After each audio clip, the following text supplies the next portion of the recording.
its people. For the next question, Tal Shalev with Walla.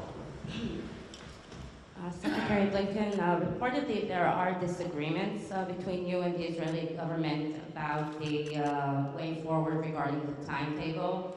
Is there a time limit from the U.S. point of view on the operation, on the continuation of the operation in Gaza? And another question, there are about 140 hostages still left in Gaza. Many of them are reportedly severely injured, and yet the Red Cross hasn't yet visited them. Can you clarify if this was indeed included in the agreement, and if it was, why isn't it being implemented, and why is Israel pressured to continue to expand the humanitarian assistance to Gaza while the Hamas does not let humanitarian access to our hostages? Thank you. First part of the question.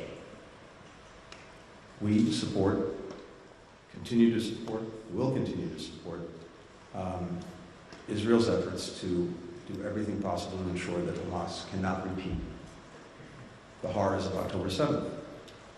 And that means, among other things, that Hamas cannot remain responsible for governance in Gaza, and it cannot retain the capacity to repeat those attacks. How Israel does it, those are decisions for Israel to make. But as I've said, we also believe it's very important that in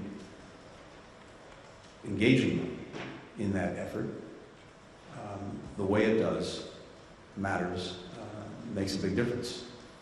And as we've just discussed, the imperative of putting a premium on protecting civilians and ensuring humanitarian assistance flows into Gaza is something that is vital to us and something that the Israeli government agrees with.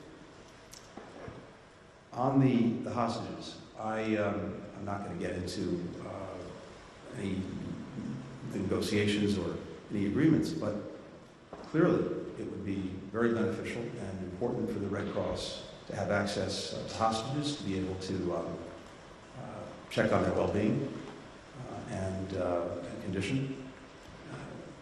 Having said that, of course, none of that should be necessary because there shouldn't be any hostages in the first place.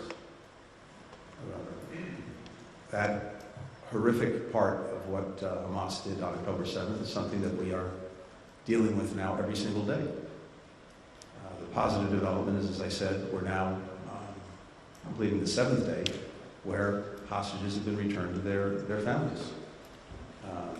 And that's a very positive and powerful thing. It's something that we want to see continue. And Hamas should release everyone right now.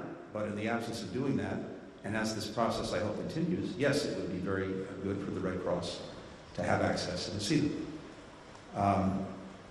The question of humanitarian assistance is something fully apart from Hamas or the hostages, because this is about innocent men, women, and children in Gaza, not Hamas, who desperately need the aid, who desperately need the help.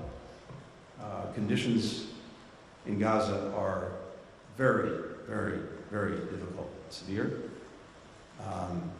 and the need for the most basic things, for food, for water, for medicine, for fuel to make sure that people can have clean water, they can have sewage systems that work. That's absolutely essential and imperative. And as I said earlier, particularly as we head into winter, we're already seeing potential for disease outbreaks because, for example, of the lack of potable drinking water. So this is an imperative. It's an imperative because it's the right thing to do. It's an imperative because it's the necessary thing to do. And again, I come away convinced from my discussions with the Israeli government that they fully not only understand that, but believe that and will act on it.